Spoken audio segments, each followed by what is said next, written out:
Hola, soy tu host, Yvette Montoya, y les estaré contando la historia de hoy. Esa mañana del 2 de noviembre de 1980, mientras transitaba por una avenida medianamente concurrida, un transeúnte divisó lo que parecía ser una persona desmayada. Pero cuando se acercó, tal fue su sorpresa. Era el cuerpo de un hombre envuelto con bastante sangre en el rostro. Era el cuerpo sin vida de Craig Miller. En este episodio estaremos hablando de asesinatos de una manera explícita. Si entiendes que este es un tema que puede afectarte, pues lo mejor es que no escuches este episodio. Ahora, si quieres saber cómo se desarrolló el caso, quédate y te cuento.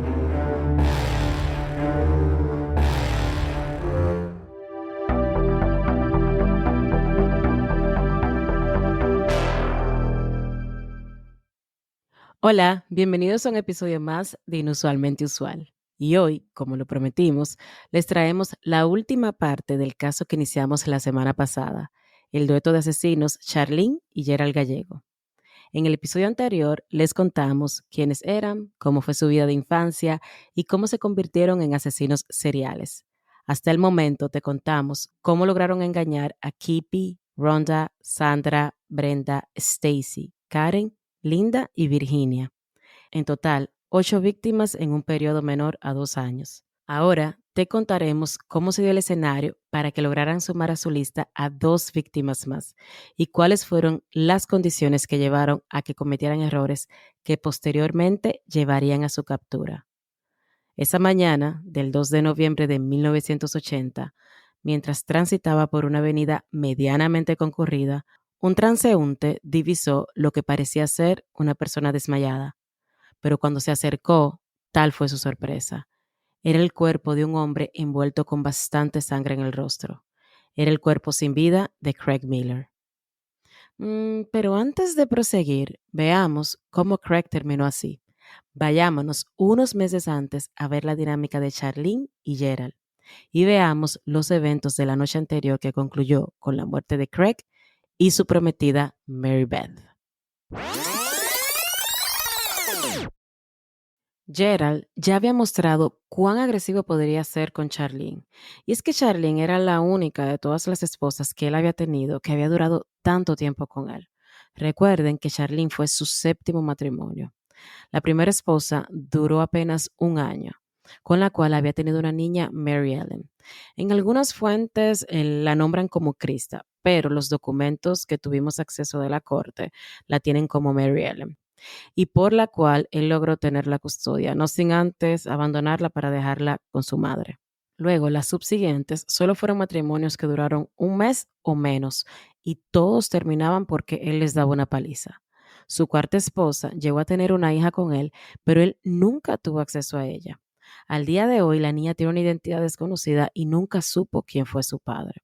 Y sinceramente, creo que fue lo mejor que pudo pasar.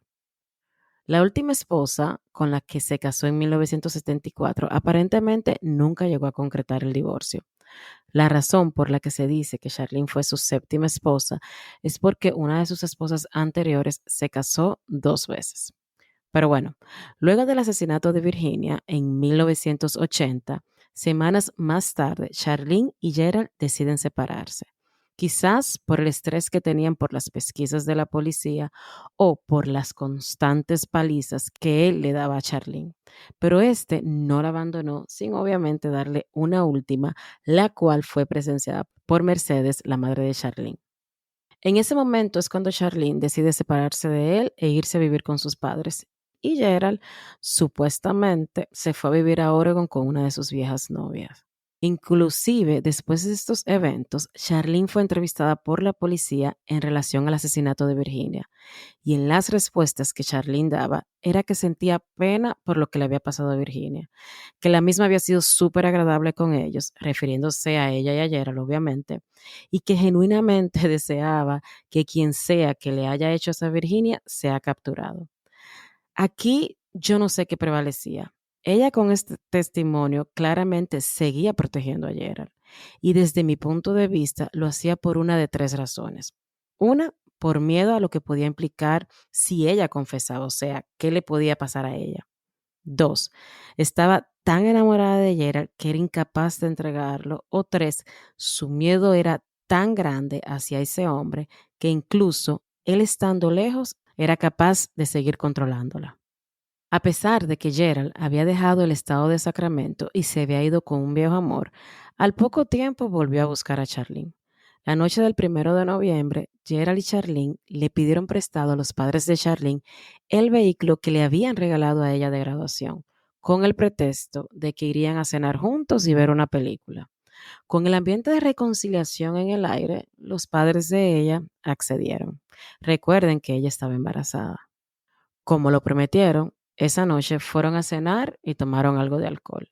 Y ya borrachos y entrada la noche, en un momento, el sueño de color de rosa empezaba a tomar sus verdaderos colores y los matices oscuros de Gerald volvieron a salir. Gerald le dio a Charlene que ya estaba teniendo nuevamente esa sensación. Sin decir más, Charlene sabía perfectamente a qué se refería. Es ahí cuando se dirigen al carro y se van en búsqueda de su nueva víctima. Charlene manejó por varios centros comerciales durante un rato, sin éxito durante un largo tiempo. Ya había entrado la madrugada del 2 de noviembre, cuando Gerald, de manera abrupta, le pidió que se parqueara al lado de dos personas que iban caminando. Charlene quedó impactada cuando vio que ya no era lo de siempre, dos chicas solas. En este caso, era una pareja joven compuesta por un hombre y una mujer. Charlene se detuvo y aún mayor fue su sorpresa cuando vio que Gerald ni siquiera esperó que fuera ella la que, como siempre, sedujera a las víctimas. Gerald saltó del vehículo y apuntó a las víctimas con su pistola calibre 25. Al mismo tiempo, forcejeó con la joven pareja, que no eran más que Craig y Mary Beth. Ellos pensaban que si no ofrecían resistencia, evitarían que el hombre borracho que les estaba apuntando les hiciera daño, por lo que accedieron a montarse en el vehículo.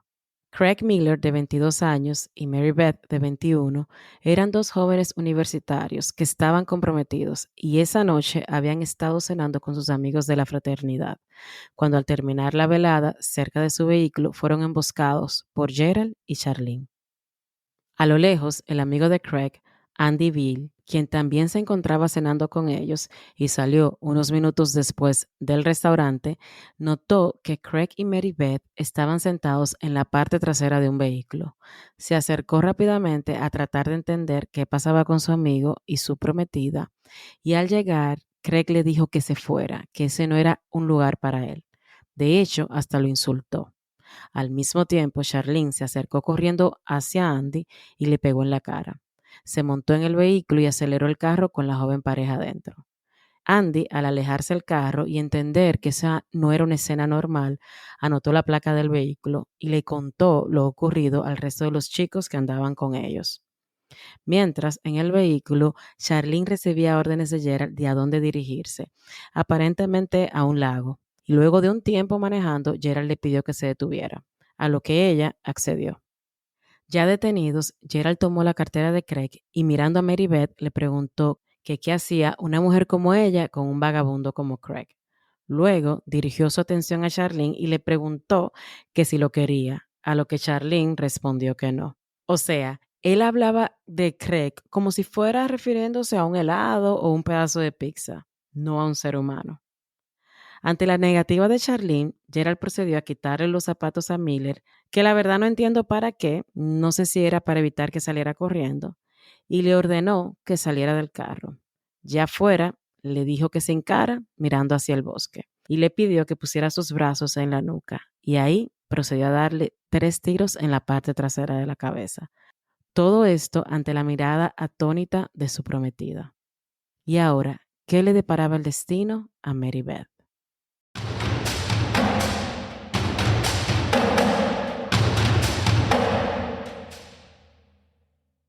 Ya de vuelta en el vehículo, de camino al apartamento de Gerald y Charlene, Gerald abrazó a Mary Beth y le dijo que esa noche ella sería su Mary Ellen.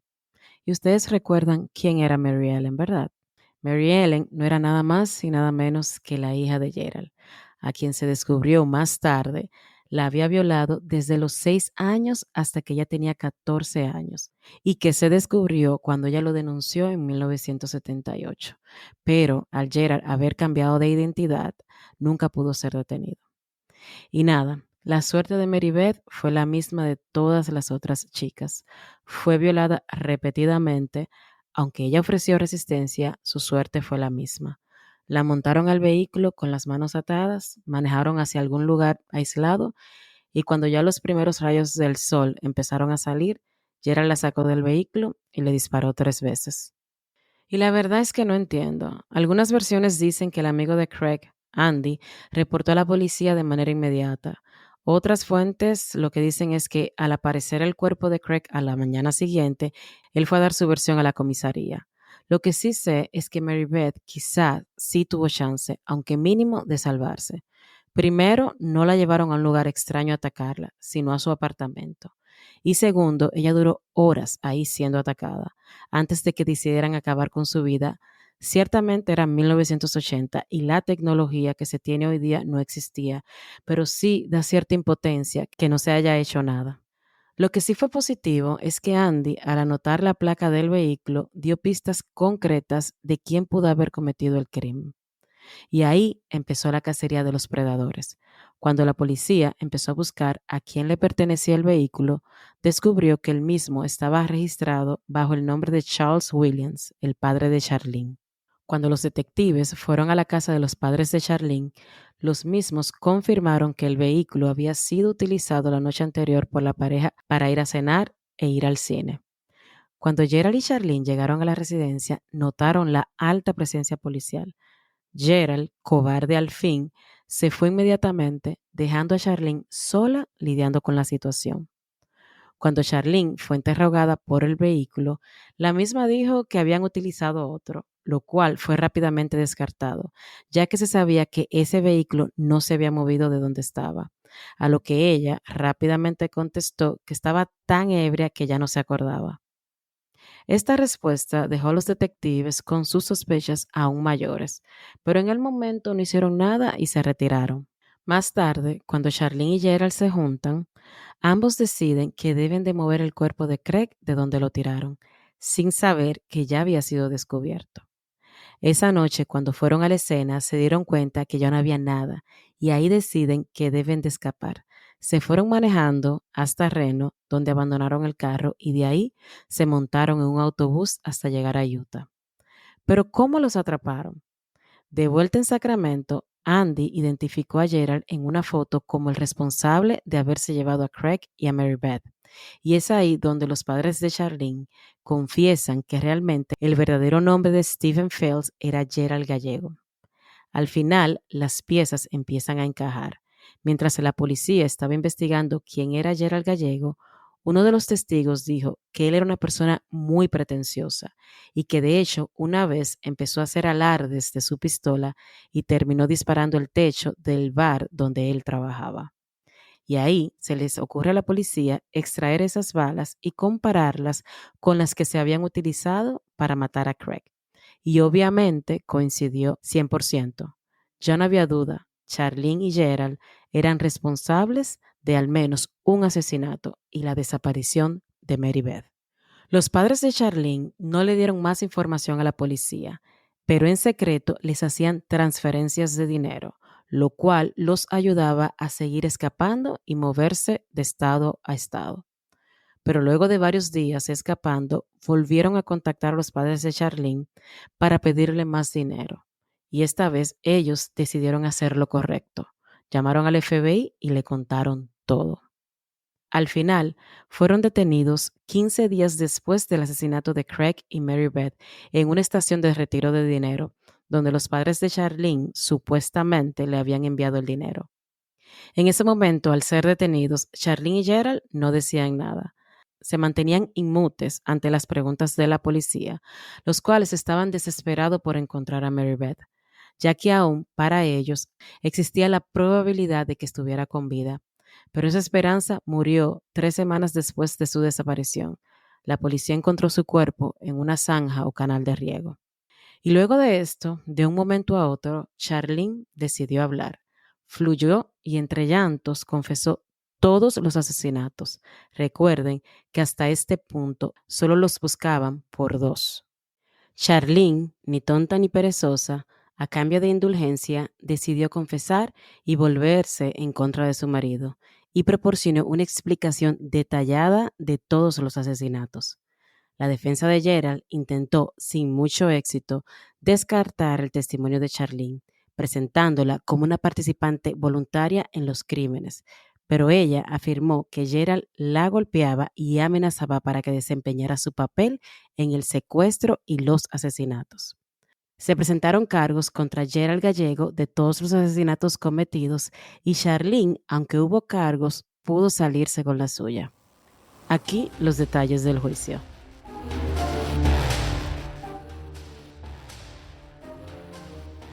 Ya para el juicio, Charlene logró llegar a un acuerdo con la fiscalía.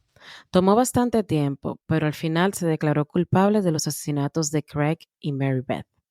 A cambio de su declaración y su testimonio contra Gerald, le impusieron una sentencia de 16 años y 8 meses, que era el tiempo mínimo que se le podía dar en el estado de California por asesinato en primer grado. En el estado de Nevada llegó a un acuerdo similar, declarándose culpable del asesinato en segundo grado de Karen y Stacy y recibiendo la misma sentencia.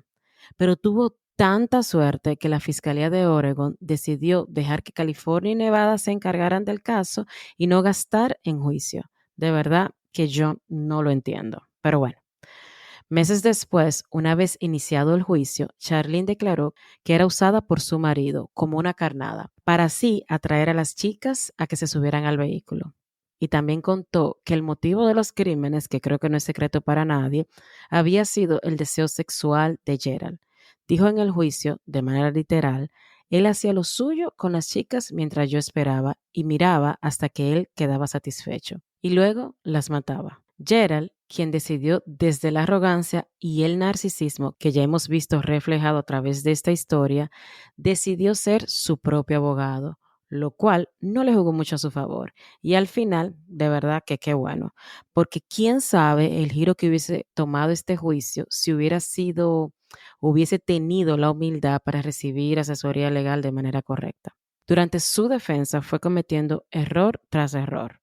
Una de sus estrategias fue interrogar a Charlene, lo cual tuvo una duración de 6 días. Y desde mi punto de vista, creo que lo hizo para tratar de intimidarla. Durante el interrogatorio de la fiscalía, Charlene había ofrecido una defensa por su falta de acción. Dijo que le tenía mucho miedo a Gerald, que él la golpeaba y la amenazaba constantemente. Y cuando a Gerald le tocó interrogarla, intentó destruir la credibilidad de Charlene, ofreciendo como prueba una nota de amor que ella le había escrito después de su captura. La retrató como una drogadicta inestable y consiguió, de hecho, que ella admitiera una aventura lésbica que había tenido mientras estaba en la cárcel esperando el juicio. El último día del interrogatorio, Gerald llegó a su punto y le preguntó: Señora Gallego, ¿no es el objetivo final de su trato culparme a mí de ambos asesinatos para salvarse usted misma? A lo que Charlene obviamente respondió: no, no lo es. A pesar de que era difícil pensar que el juicio podía ser peor, sí lo fue.